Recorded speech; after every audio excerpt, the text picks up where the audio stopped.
Welcome back. You're watching Beyond World is One. This is World DNA, the show that gets you ahead of the rest. I'm Shivan Chandra. And I'm Jyotsna Kumar. And on the show today, U.S. President has said that the U.S. has intercepted an Iranian flagged cargo ship in the Gulf as part of its naval blockade. The U.S. President wrote on his Truth Social platform that the Tosca was seized by a U.S. Navy after failing to respond to a warning to stop. Iran has yet to comment on the incident. We'll get you the latest on that. This incident is taking place in the Strait of Hormuz just days or perhaps even just hours before scheduled talks between Iran and the U.S. Vice President J.D. Vance of the U.S. and top U.S. officials will travel. They're still scheduled to travel to Pakistan for another round of peace talks with Iran in the coming days. And this is according to the White House. The status of these talks remain unclear because there are reports suggesting that Iran will not participate. Let's look at what's happening as of now. We'll be having a special guest on the bulletin as well. Let's start with the headlines first. This is World DNA.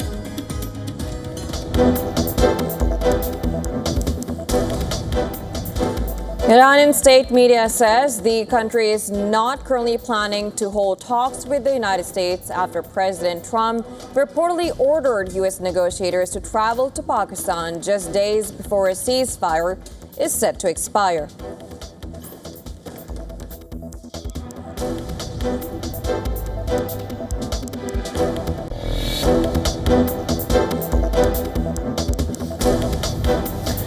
U.S. President Donald Trump says an American destroyer has opened fire on and seized an Iranian-flagged cargo ship in the Gulf of Oman, claiming the vessel attempted to evade a U.S. naval blockade and ignored repeated warnings to stop.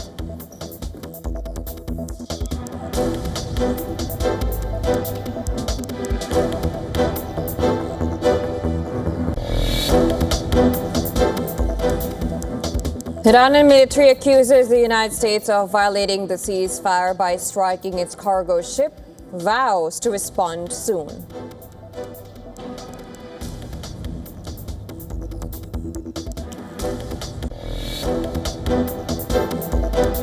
Argentine President Javier Milei declares that the joint US-Israel war against Iran was the right thing to do as he signs on the so-called Isaac Accords, aimed at deepening bilateral ties between Israel and Latin American countries.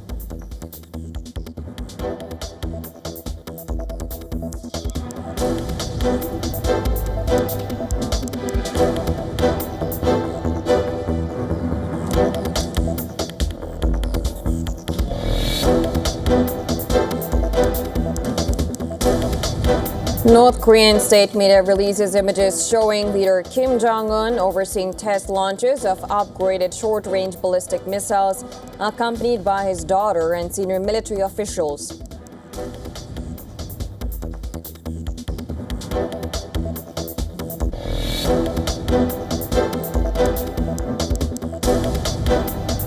Exit polls show Bulgaria's former president, Rumen Radev, set for a runaway victory in the election after promising to end a spiral of weak, short-lived governments. He will, however, need coalition partners to form a majority in parliament.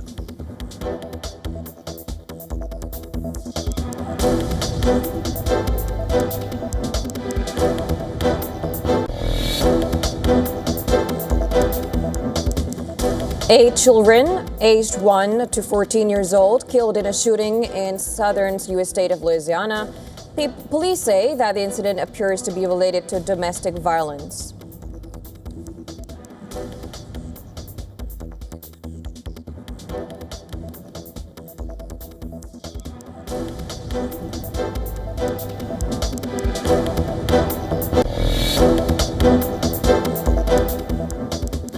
One person killed in Florida after a small plane crashed into a residential yard and burst into flames.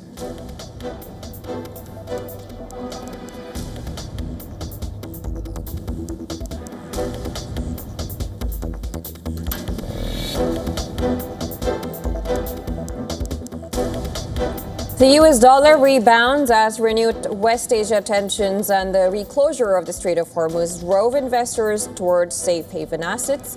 The dollar index rose about 0.3%, reversing earlier losses amid fading optimism over a ceasefire.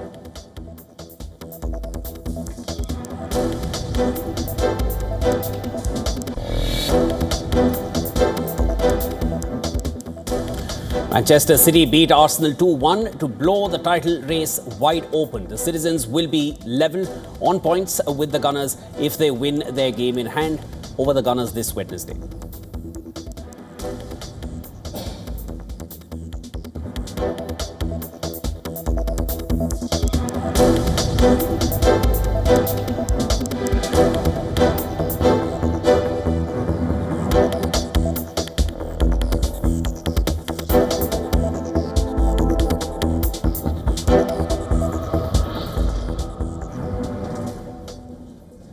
And tensions between Iran and the U.S. have escalated sharply in the Strait of Hormuz. In the latest, the U.S. destroyer fired on and seized an Iranian-flagged cargo ship in the Gulf of Oman. According to the U.S. Central Command, the Iranian vessel Tuska was transiting the North Arabian Sea and was en route to Iran's Bandar Abbas.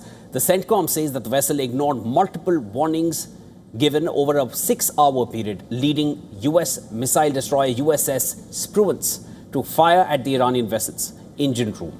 CENTCOM also said that U.S. Marines boarded the vessel and the ship is now in U.S. custody. However, Iranian media reports say IRGC naval units responded to the shooting incident and forced the U.S.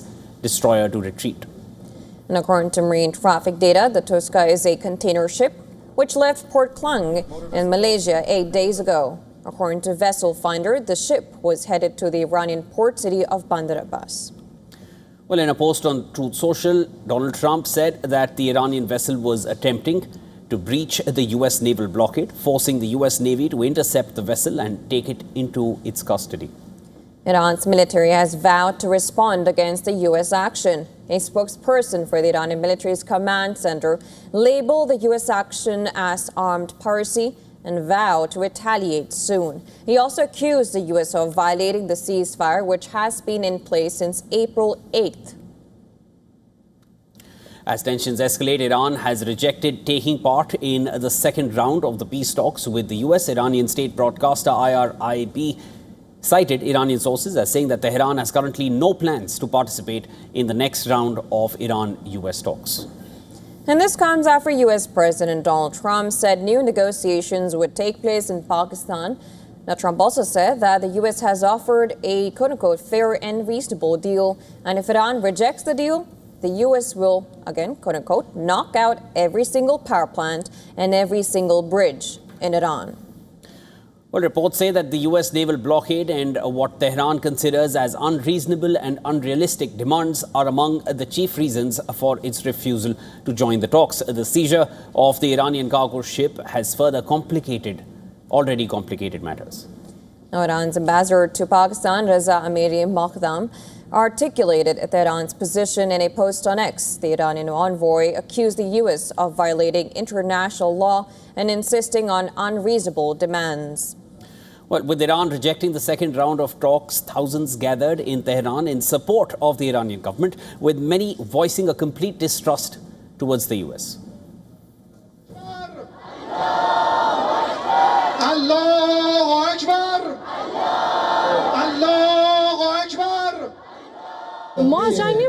We are not afraid of war. Even if not just one attack, but continuous attacks are carried out against our country, we will certainly move forward with greater strength and authority. But in my view, given the situation as it is developing, the United States and Israel have no option but to surrender to Iran's demands. All right, to discuss more, we're being joined by Colonel David B. Desroches, live from Washington, D.C. He is a professor at the Thayer Marshall Institute and former Deputy Director for Peacekeeping in the Office of the Secretary of Defense. Always a pleasure having you on the broadcast, Colonel. Of course, let's begin with the latest. U.S., of course, firing and seizing an Iranian-flagged cargo ship. Then also President Donald Trump saying that their talks will be taking place. He will be sending the U.S. officials, Iran rejecting any talks and vowing to respond. Do you think that this action by U.S. right now, will that derail the talks? Well, I mean, the U.S. blockade is a reciprocal blockade to the closure of the Strait of Hormuz. And, a day ago, 2 Indian oil tankers were fired on by the Revolutionary Guard while trying to transit the Strait of Hormuz. So I think this I think Trump views this as a reciprocal action. Basically, if neutral civilian shipping, in this case Indian shipping, is fired upon, then the U.S. blockade of Iranian cargo and Iranian ships going in and out of Iranian ports seems to be a measured response to that. I think that it will derail the talks, at least for a bit, and I expect that in order to get the talks to resume, there probably will be some concentrated military action against Iran. I would imagine it would be against the base that those boats that attacked the Indian tankers sailed from. Colonel, if these talks don't take place, as that seems to be plausible at this point, given the kind of hostilities almost resuming, they have resumed in the Strait of Hormuz. It's being considered a violation by the Iranian side, while they've already blockaded the Strait of Hormuz since actually March. And I wanted to understand from you, at this point, if these talks don't take place, is it a certainty that the war will resume in a far more gross manner? I don't know if it will resume in an expanded section. I think, though, that that's probable. I think that what the United States will probably do is, it depends. They have one of two ways to go. Well, the first is the one that I just sketched out, where there's a measured, proportionate response where it's directed against Iran's naval assets, locate the base that the Revolutionary Guard boats that attacked the Indian tankers took off from, destroy that base, their higher headquarters, and work your way as far up the chain as you can to the naval headquarters in Tehran, if possible. The second possibility is to say, we really have to let the Iranians know that if they don't negotiate, they're going to get something really bad. That usually involves expanding the target set. Normally, the American way of war, when we only conduct a war by air power, is we bomb for a while. And then when we see that air power alone doesn't achieve all of our objectives, the target set to be bombed expands. So if you look at the Kosovo campaign in 1999, initially that was limited just against the Serbian police, which were carrying out a genocide against the Kosovars. But it expanded over 66 days to the point where every bridge and every power plant, every bridge over in Belgrade and every power plant in Serbia was destroyed or damaged.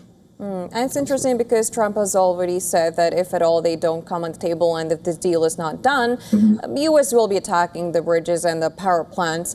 And there's been an attempt. So earlier we saw a comment coming from the Iranian delegation which said that we were an inch closer to the deal. That is when Vance left, say that we didn't agree to it, sad news. And now we see the U.S. also saying that they want to go for the talks, Iran rejecting it. So how do you analyze this rhetoric change, and do you think that an escalation is probably the only possibility considering the fact that the ceasefire ends on Wednesday? Yeah, good question. So one of the big debates since the Iranian Revolution in Washington has been who actually controls Iran. And the diplomats who come to talk to the Americans and to other countries on Iran's behalf, are they really empowered? Can they make a decision? If they make an agreement, can they stick to it? Or are they just there to distract us? And the real power lays with the Revolutionary Guard and the people who speak for the Supreme Leader or in the name of the Supreme Leader, who we have to emphasize for your viewers, there's absolutely no proof the Supreme Leader is alive. There's as much proof that I have an alien here in my house that as there is that the Supreme Leader is actually alive. So what we saw was the foreign minister left Islamabad ostensibly with some conditions agreed to, and was denounced by the official Iranian news agency just as a matter of mechanics of negotiations. That's not an organization you can negotiate with because it keeps shifting. So it's quite possible that the Iranians, there's an internal struggle over what their real line is and who really holds power. And at some point, the person who does hold power, will come to negotiate.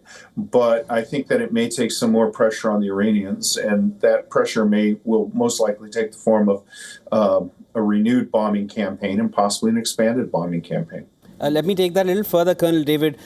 With the US still scheduled to send their vice president to Pakistan for these talks, Iran saying we're not interested, do you feel Iran will eventually come around and send a delegation regardless of what those statements are seeming like as of now, given the fact that, okay, Iran did not capitulate, but they've taken a bad amount of beating. And as you explained, US military policy, if the initial airstrikes do not end it, it's only going to expand further. That's something I'm sure the Iranians also understand. Do you feel they will come around and these talks will happen as scheduled? Oh, absolutely. Look, I've spent months talking to different representatives of the Iranian regime on various media forums, and they were saying, no, we will never sit down and negotiate with the Americans. They're duplicitous, they're evil. That is an absolute red line. They blew through that red line, and they will blow through other red lines. You know, they signed a deal with Saddam Hussein. So, Khomeini himself. So, yeah, they will eventually do it, but they won't do it if they're not pressured. I do think my advice would be to not send J.D. Vance to any negotiations until you're assured of success, unless you want to politically cripple him.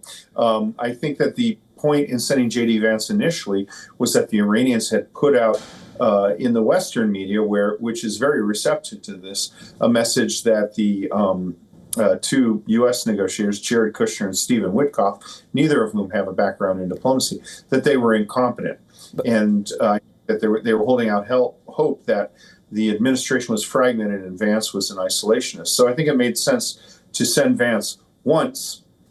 I hear your point. I hear your point, Colonel.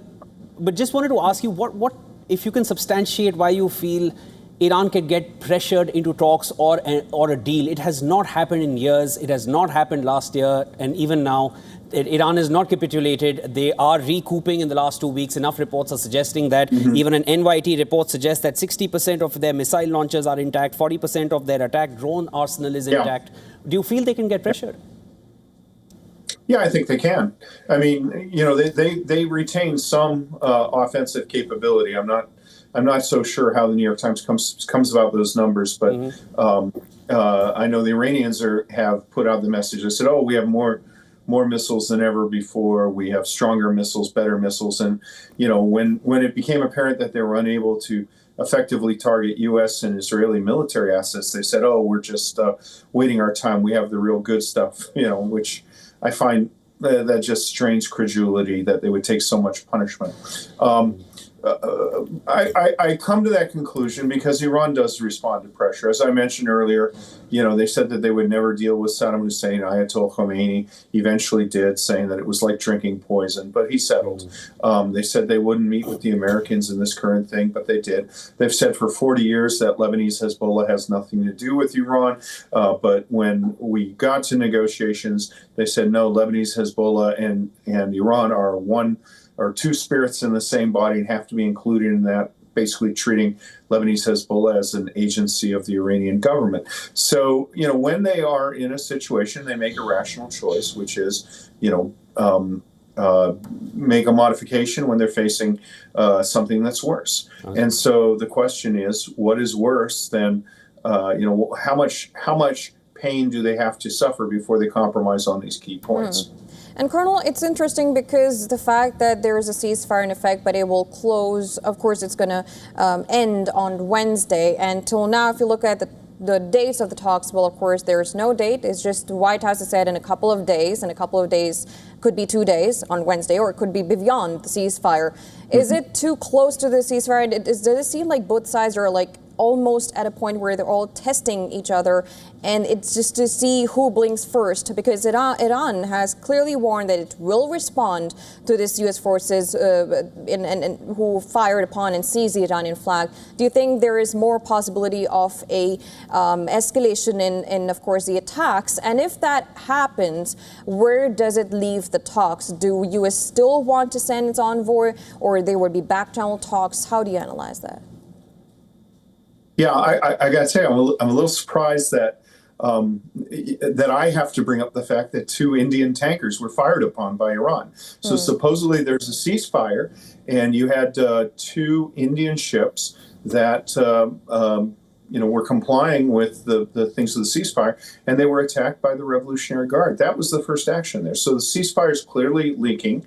I think that the seizure of the Tuska a measured reciprocal response to those Iranian violations, just as the blockade of Iran is a response to Iran's attacks. And it has to be emphasized again on neutral civilian shipping sailing in recognized international passageway that actually lays in Omani waters, not in Iranian waters. I mean, this is just remarkable. So there's clearly a violation of the ceasefire, and I think that what you get is there's this Iranian line that they seem to hold that, well, if we're engaged in talks, then the partner that we're talking with can't engage in military operations. That is a ahistorical line. I mean, the Korean War went on for 2.5 years while there were continuous negotiations going.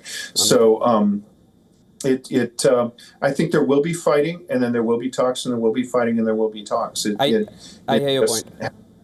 I hear your point, Colonel, and definitely those 2 Indian tankers that were attacked, that's not lost. India has already raised a strong protest with the Iranian side. The Iranian ambassador was summoned. He was given a hearing at the foreign ministry. And of course, that would have been taken back to the Iranian leadership as well. That was not well taken at all. At this point, let's quickly break into breaking news that's coming in. Stay with us, Colonel. We'll come right back to you.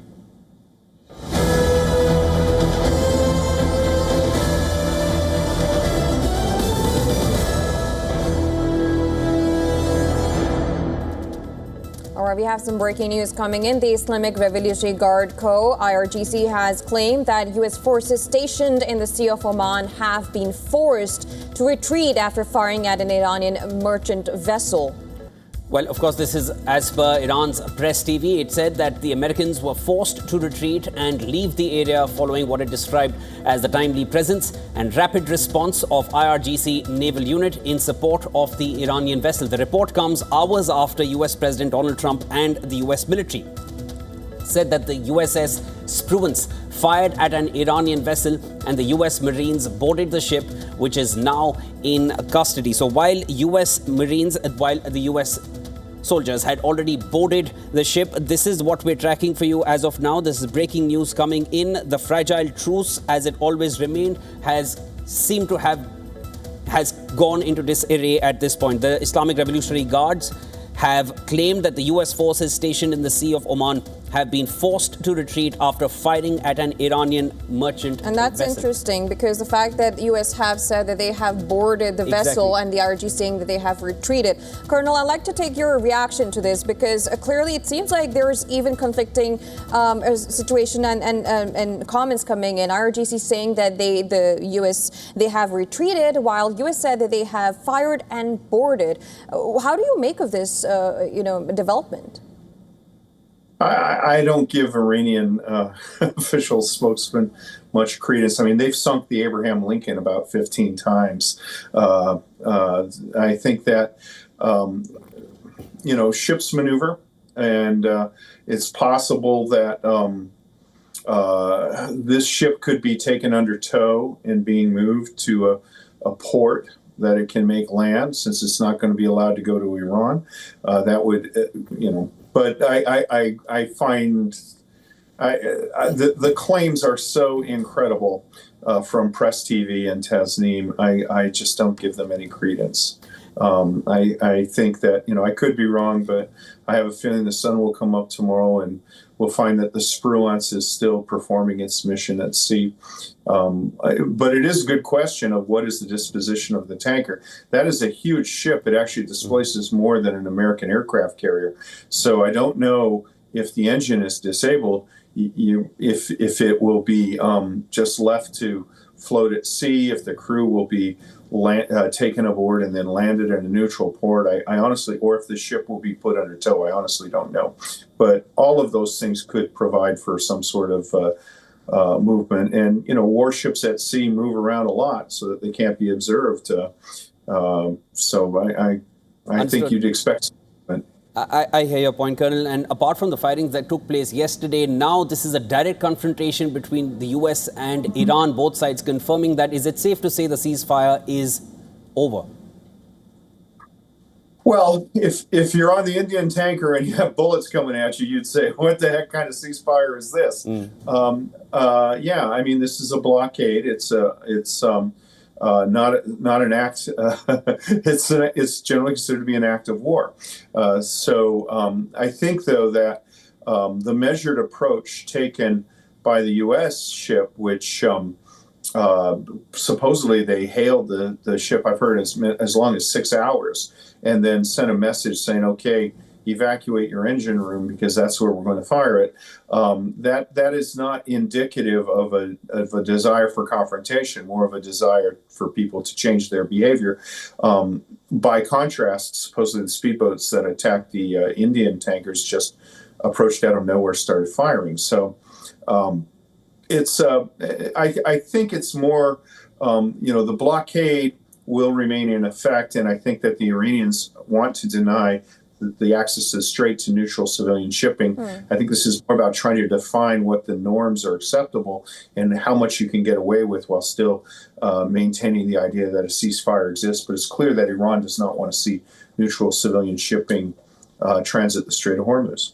And that being said, of course, Iran had already said that even the blockade is a violation of the ceasefire itself. So consider the fact that now there is an attack, which is, I want to take my colleague Shivan's point there, that can we actually take this as a violation of ceasefire? Because already the blockade, according to Iran, was a violation of the ceasefire, and with this attack, is it now safe to say that yes, it's a breakage of the ceasefire, and we could see a small escalation there? I think that taking another country's ship under command and boarding it is not an act that's consistent with the ceasefire. The justification for it, I think, is pretty obvious, and the reason for it is pretty obvious. But look, all ceasefires are porous to a greater or lesser degree. If these sort of events that we've seen is a regular occurrence, then clearly maintaining the idea that there is a ceasefire will not last. But I think that the negotiators, at least on the American side and probably on the Iranian side, although they can't say it, think that an imperfect ceasefire is a base for a more perfect ceasefire. And that, even if you have incidents like this, perhaps you can take those as lessons learned and then move beyond and try to make a ceasefire more permanent, more lasting. Colonel David, it's always a pleasure speaking with you. While you present to us the American perspective, you always substantiate, and I always appreciate that. Thanks so much for joining us, and there will be more to discuss. You're very kind. Thank you. It's an honor. All right, viewers, that's World DNA for now. We'll be slipping into a very short break. Lots more lined up on the other side of a very short break. Come right back.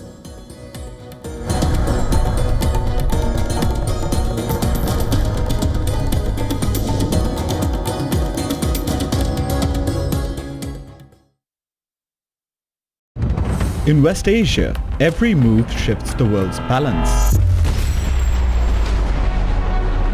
Wars, ceasefires, alliances, power never stands still. From Tehran to Tel Aviv, from Damascus to Doha, the West Asia Post cuts through the chaos to reveal the region that shapes the world. Because what happens in West Asia never stays in West Asia. This is the West Asia Post, the region's story, the world's impact.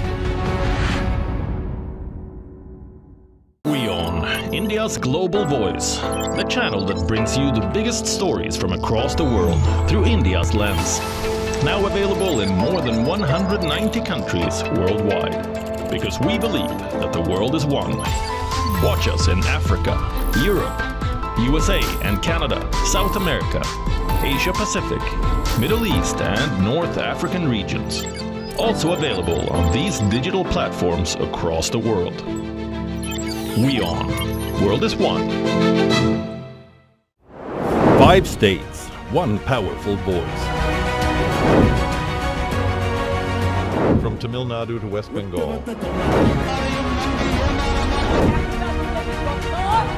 From Kerala to Assam.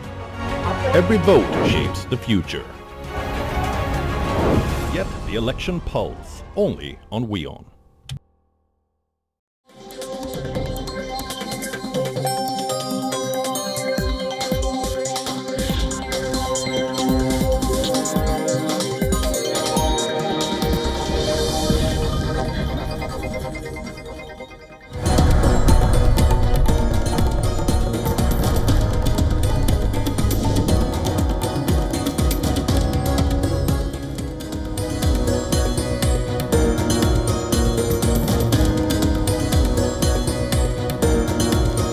Welcome back. You're watching World DNA with Jyotsna. I'm Shivan. Lots more to discuss. Let's start with the headlines.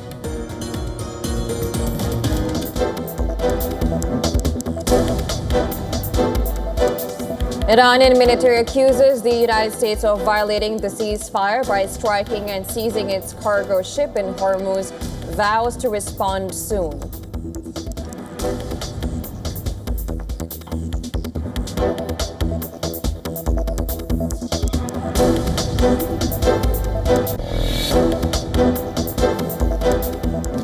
Iranian state media says the country is not currently planning to hold talks with the United States after President Trump reportedly ordered US negotiators to travel to Pakistan just days before the ceasefire is set to expire.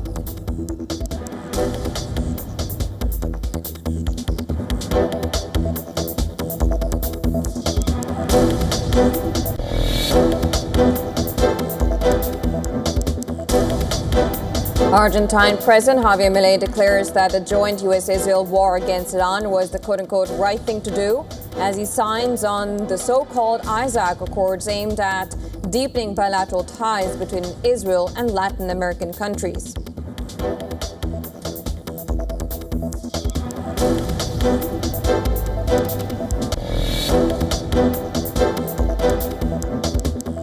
North Korean state media releases images showing leader Kim Jong-un overseeing test launches of upgraded short-range ballistic missiles accompanied by his daughter and senior military officials.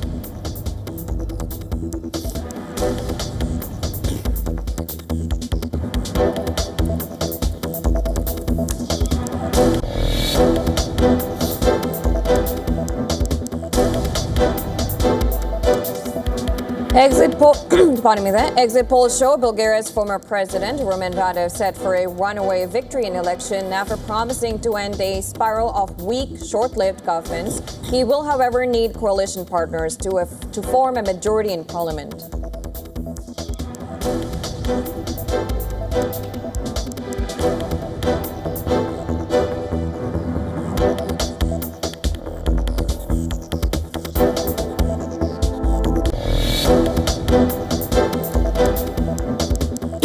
Children aged 1 to 14 years old killed in a shooting in the southern U.S. state of Louisiana.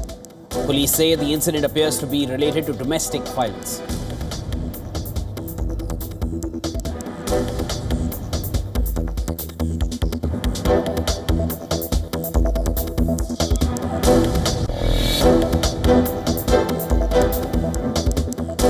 One person killed in Florida after a small plane crashed into a residential yard and burst into flames.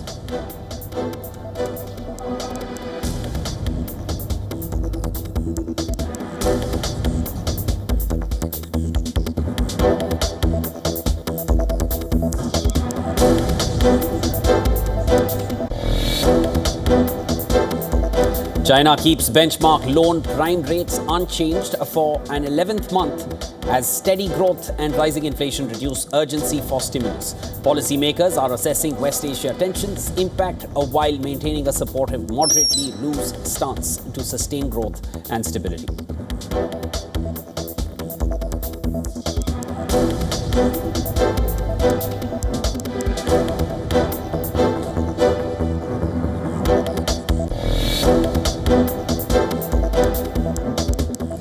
The Punjab Kings extend their lead at the top of the IPL table with a comprehensive 54-run victory over the Lucknow Super Giants. Punjab are yet to lose a game this season.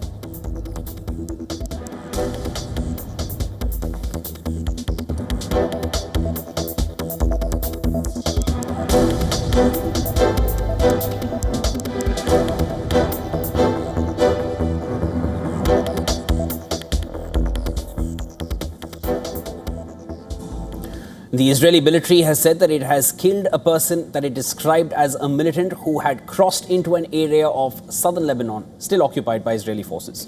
And this comes as a tense ceasefire in the Israel-Hezbollah conflict continues to hold.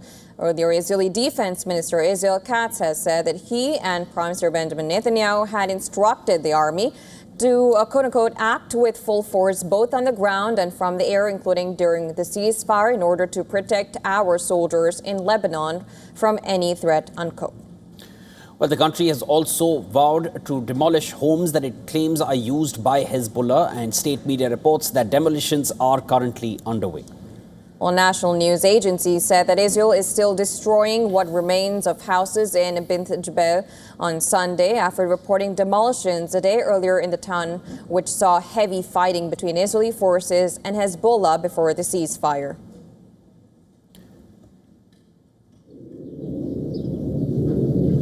Well, they also said that the Israeli army was blowing up houses in Mais al-Jabal and carrying out a sweep operation and detonations in Deir Syrian, both also near the border, while the town of Kunin was subjected to enemy artillery shelling.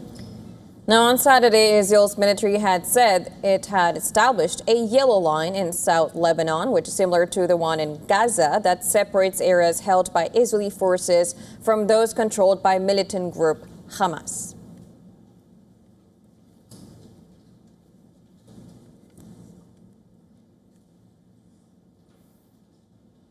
Now, Pakistan's army chief, Field Marshal Asim Munir, has been making headlines ever since Islamabad announced that it would mediate peace talks between Iran and the U.S. While U.S. President Donald Trump has publicly praised Munir in the past and time and again, calling Munir his favorite field marshal, U.S. intelligence warns that his dual role could in fact compromise American interests.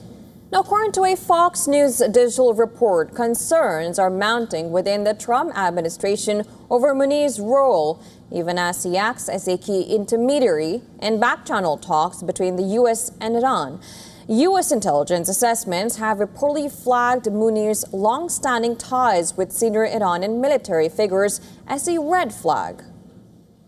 Well, the issue has gained urgency as diplomatic efforts intensify to stabilize West Asia and prevent further escalation, especially after Iran announced the closure of the Strait of Hormuz again within 24 hours of declaring it open.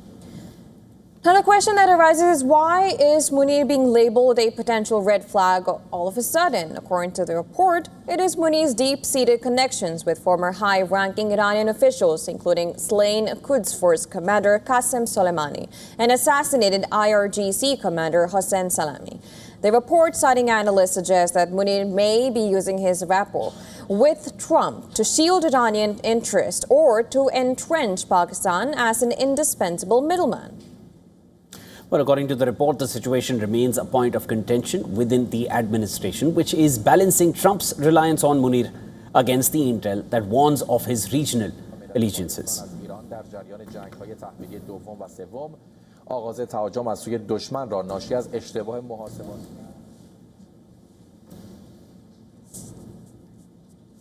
And Israel has reopened a settlement in the occupied West Bank 2 decades after it was vacated as part of a major withdrawal plan. Israeli settlers have returned to Sanur settlement. Senior ministers and lawmakers gathered on a hilltop in northern West Bank. Finance Minister Bezalel Smotrich declared the reopening as the end of what he called a criminal expulsion, referring to removal of settlers from the area in 2005. Well, back in 2005, Israel dismantled Sanur and 3 other settlements in the northern West Bank as part of its disengagement policy, a strategy led by then Prime Minister Ariel Sharon. The plan also included a full withdrawal from the Gaza Strip, aimed at reducing Israel's presence in densely populated Palestinian territories. Now, that policy now stands reversed. The current government has approved the reconstruction of all 4 settlements evacuated in that move, with 126 housing units already cleared for Sanur alone. Well, more than 500,000 Israelis now live in the West Bank settlements. These settlements are considered illegal under international law. Israel has maintained control of the West Bank since 1967, with settlement expansion continuing under successive governments. Now, Smotrich also called for the resettlement of the Gaza Strip, describing it as a potential security belt for Israel. Now, such rhetoric is expected to deepen tensions as questions of Palestinian statehood remains as unclear as ever.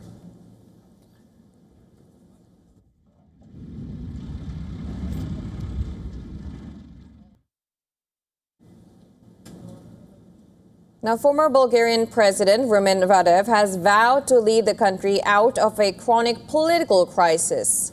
This is with his grouping winning Sunday's general election, the 8th in 5 years. Bulgaria's election authorities released the preliminary results that showed Radev's Progressive Bulgaria party to be leading the polls with 45% of votes.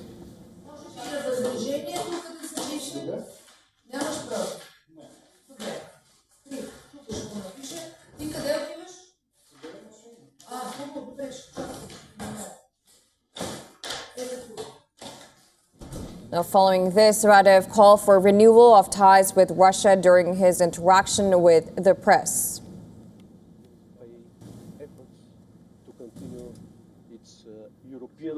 Progressive Bulgaria has won decisively.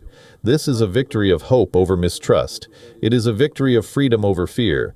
And finally, it is a victory, if you will, of morality. Ask President Macron, ask the Prime Minister of Belgium, ask other European leaders, including Chancellor Merz, who stated months ago that this dialogue with Russia must be resumed. Well, furthermore, Radev said that critical thinking and pragmatism is the need of the hour for a strong Bulgaria and strong Europe. He also vowed to get rid of Bulgaria's oligarchic governance model. You should know that Bulgaria will pay efforts to continue its European path, but believe me, strong Bulgaria in strong Europe needs critical thinking, needs pragmatism, because Europe has fallen a victim to its own ambition to be a moral leader in a world without rules. So what Europe needs right now is, again, critical thinking, pragmatic actions, and good results, especially building a new security architecture. For securing a majority, a party must win 129 out of the 240 seats in Bulgarian party. Earlier, several exit polls projected Radev's Progressive Bulgaria, or PB, to win the election. Well, this is the 8th parliamentary election that is taking place in Bulgaria in 5 years. The latest elections come after the ruling Conservative government resigned following nationwide anti-corruption protests that took place in December just last year. Когато един протест има провокатори, хората се плашат и някакви спрей да се разкарват, хората да се слагат. And in a significant escalation, Ukraine unleashed a drone barrage into Russia. It has targeted Moscow's energy backbone. Kyiv launched drone strikes on 2 oil refineries, and the ongoing war is in its 4th year now.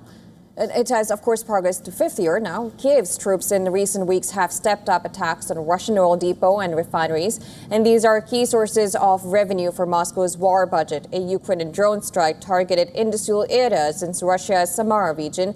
A maternity ward in the area was also hit by a drone. Well, according to authorities, 2 oil refineries were hit in the Samara region, an oil depot in Crimea, and a Baltic Sea port that exports petroleum products was also hit. The sites have been repeatedly struck in the course of Russia's war in Ukraine. Russia also reported that its forces struck several Ukrainian military targets. According to Russian Defense Ministry, strikes hit Ukraine's energy and transport infrastructure, drone storage sites, and even fuel depots across 145 locations. Russian Air Defense Forces say it downed 568 drones in the last 24 hours. Russian drone strikes reduced vehicles and buildings to ash in Ukraine's Kherson and Sumy region. Ukrainian firefighters tackled widespread fires and devastation in the aftermath of large-scale Russian strikes. According to emergency services, a 16-year-old boy was killed and 4 others were injured in Ukraine's Cherniv after a Russian strike hit residential buildings and an educational facility. Ukraine said that its air defenses neutralized 190 drones, which included Shahid loitering munitions as well. Well, the strikes come as Ukrainian President Volodymyr Zelensky condemned the easing of the sanctions on Russian oil. Taking to social media, Zelensky said that every dollar paid for Russian oil is money for the war.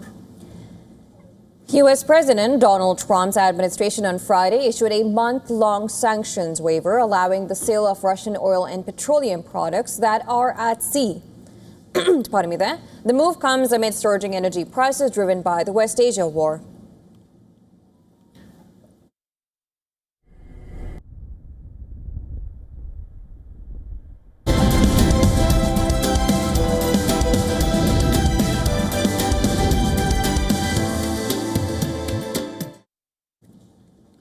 And in a relatively quiet week for data, investor focus will remain on US-Iran talks in the hope a deal can be reached. Now that leads to a de-escalation, of course, and a reopening of the Strait of Hormuz. Now in this next report, we decode that and more. Have a look. The focus for markets and almost everyone will be the discussions between the US and Iran on the West Asia conflict and the Hormuz. The clear risk is the conflicting news coming on the status of Hormuz. Failure of a deal will undoubtedly hit risk assets and prompt a rebound in the dollar, as markets price the prospect of higher for longer inflation, weaker growth, and the Federal Reserve constrained from cutting interest rates. According to ING Markets, there are 3 scenarios for oil to keep an eye on. The outlook shows how a prolonged disruption to energy flows could affect inflation, interest rates, and currencies. Financial markets are taking a glass-half-full view on the crisis amid the ongoing ceasefire and reports of another round of negotiations between the US and Iran. But there are still plenty of ways this situation could play out. ING's refreshed base case, assuming that talks drag on, would prompt renewed US pressure. The American blockade of the Strait of Hormuz is a good example of this. But despite ongoing disruption, a deal is ultimately reached that enables more traffic to flow through the strait as we head into summer. In the base case scenario, ING bets that energy flows returning to 70% of normal through May and 90% by July. This scenario would see Brent crude trading between $90 to $100 a barrel in the current and next quarters. But the bank warned that damage to energy infrastructure will hamper efforts to return fully to normal. Alternatively, a scenario where prolonged disruption means flows return to only 60% of normal by the end of June, takes oil prices back above $100 and keeps them there for the remainder of 2026. Natural gas prices show further upside too. A more extreme situation where talks collapse and a sustained military escalation ensues keeps the Strait of Hormuz closed until the end of June, with only a steady recovery thereafter. ING bets that oil prices could go as high as $150 per barrel in the next quarter. What central banks do will depend on which scenario plays out. For now, rates are expected to be on hold as central banks will be in a wait-and-watch mode. In the US, the Fed has already entered its quiet period ahead of the April 29th meeting. But it will still be drawing headlines given Kevin Warsh's confirmation hearing to become the next chair is being held on April 21st. Once viewed as a hawk when he previously served as a Fed governor, he has been nominated by President Trump, who has demanded much lower interest rates from current incumbent Jerome Powell. Warsh will inevitably be questioned on how closely aligned he is with the president's thinking. Expectations are that the Fed nominee will indicate a belief that over time, lower interest rates make sense. However, preserving market credibility is of paramount importance and there has to be justification. Separately, investors will also look at Indonesia and the Philippines' interest rate decisions in Asia. Other key data releases in Asia include Japan's inflation and South Korea's GDP. Business Bureau, WION World is One.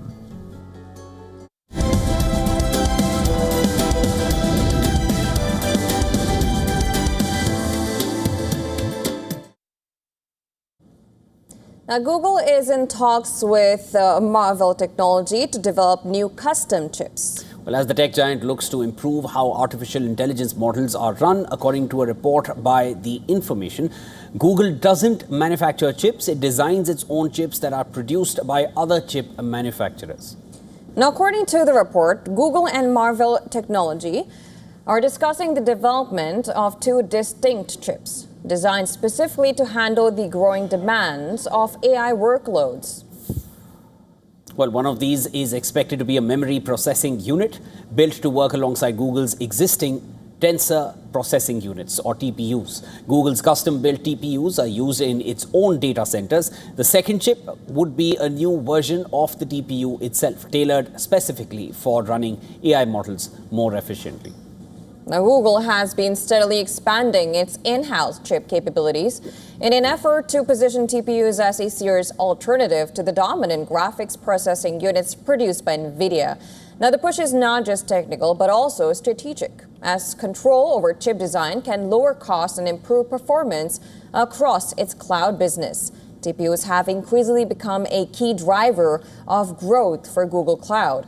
And with the company under pressure to demonstrate that its heavy AI investments are translating into real returns, the report suggests the memory processing unit could be finalized as early as next year before moving into test production.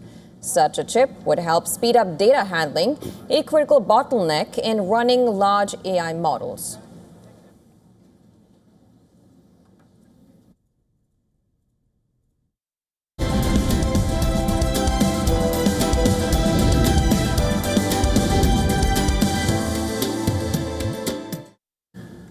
All right, next up, let's take a look at what's making news in sports.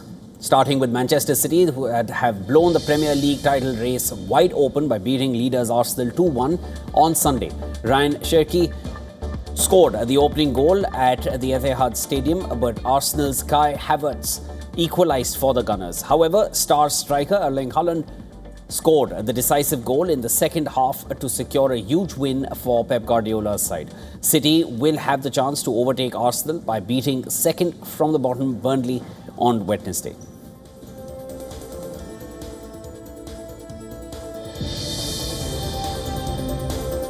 Bayern Munich secured their 35th German league title by beating Stuttgart 4-2 on Sunday. That victory opened up an unassailable lead with 4 games to play in the season. The result sent Bayern 15 points clear of second-place Borussia Dortmund. The Bavarians have now won the Bundesliga title in 13 of the last 14 seasons. They've also had the chance to complete the treble. Bayern are in the semi-finals of the German Cup and face PSG in the Champions League semi-finals.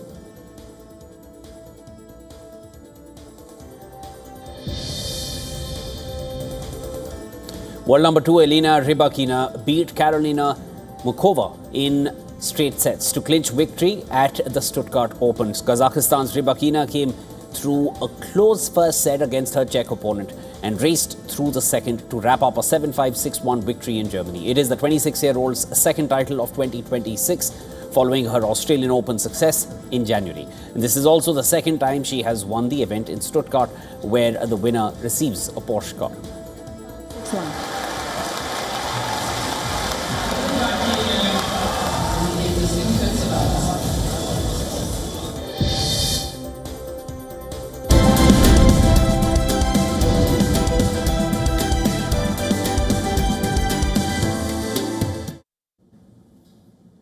Adrian Brody and Tessa Thompson celebrated the opening of their new Broadway play, The Fear of 13, in New York. And the play is based on a documentary about Nick Yaris, who was exonerated after serving 22 years on death row. Brody, who originated the role in London's West End, portrays Yaris, while Thompson plays Jackie, a prison volunteer who develops a romantic relationship with him. Both the actors expressed their gratitude to Kim Kardashian for coming on board as a co-producer of the play. In bringing on producer Kim Kardashian, what does that mean to you? I'm really grateful for her involvement. I think the more support that we can show for those who've been wrongfully convicted, the more awareness we can create. I really appreciate all her efforts. And it's such a a tremendous thing what she's done to come on board to help elevate awareness for this and for all the meaningful causes of the Innocence Project and just our own social consciousness about these issues. I think is really admirable, and I know we're all grateful for that. So. Now, The Fear of 13 is directed by Tony Award winner David Cromer. The show is scheduled to play at the James Earl Jones Theatre until July 12th.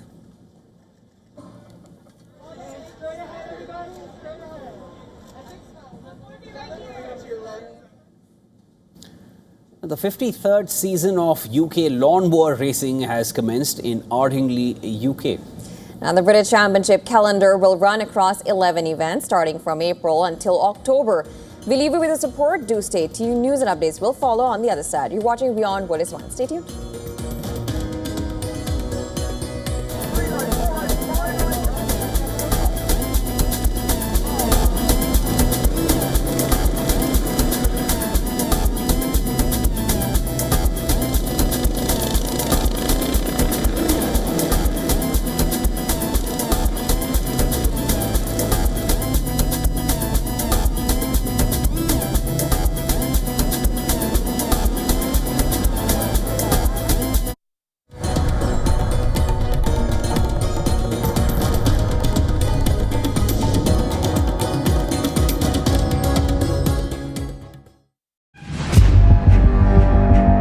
Where darkness hides behind every corner. Where the truth is stranger than fiction. A show that dives deep into the stories which shock and mystify. Unsolved murders. Psychopaths who defy explanation. International war crimes. And millions swindled in financial fraud. The victims, the accused, and the sinister plot. Crime is your front row seat to darkness.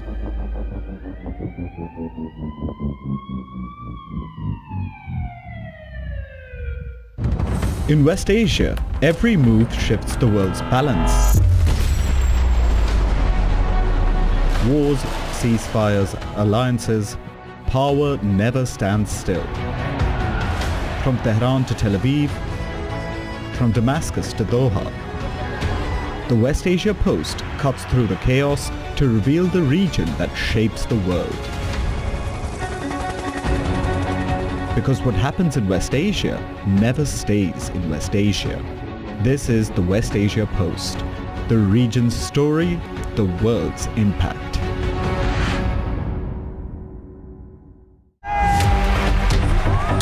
Campaigns, elections, alliances,